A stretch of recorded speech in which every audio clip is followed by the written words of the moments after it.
es audu, tas bija pamatskolā, kur es audu mammai plecu šalli, un arī no 40. numura spūlīšu diegiem aizskarus rūtainus.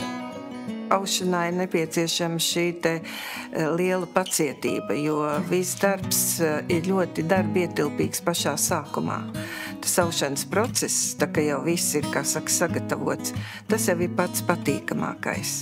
Nāk tie cilvēki, kuriem tik tiešām interesē tas, jo akcentu mēs studijā liekam uz aušanas amatu prasmēm, bet tas nenozīmē, ka mēs aizmirstam citus rokdarbu veidus, noteikti arī adām, tamborējam un uz rāmjiem lielos lakatus darinām.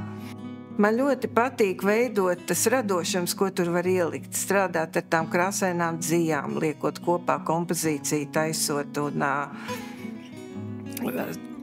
taisīt tos nītījumus, domāt, rēķināt, jo, ja saka, kad aušanā nav jārēķina, ir jāmāk rēķināt, kaut vai ar kalkulātoru, bet ir jārēķina, ir jādala, ir jānopaļo un ir jāsaprot, kur ir decimāla daļu skaits, kur ir citi kāda veida skaitļi, un līdz ar to, jo tu precīzāk visu to darbu izdarīsi, jo precīzāk arī sanāks uzvilkt tos velkus.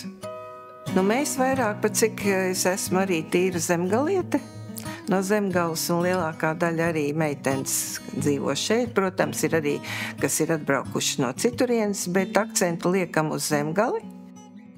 Katrs jau leposies ar savu. Man jau liekas, ka man ir visskaistākais. Nezinu, Zemgalē jau ir tie rozīši bruņči, kaldainie bruņči, kas varbūt nav raksturīgi citos novados. Tā kā grūti pateikt, es jau teiktu Zemgales.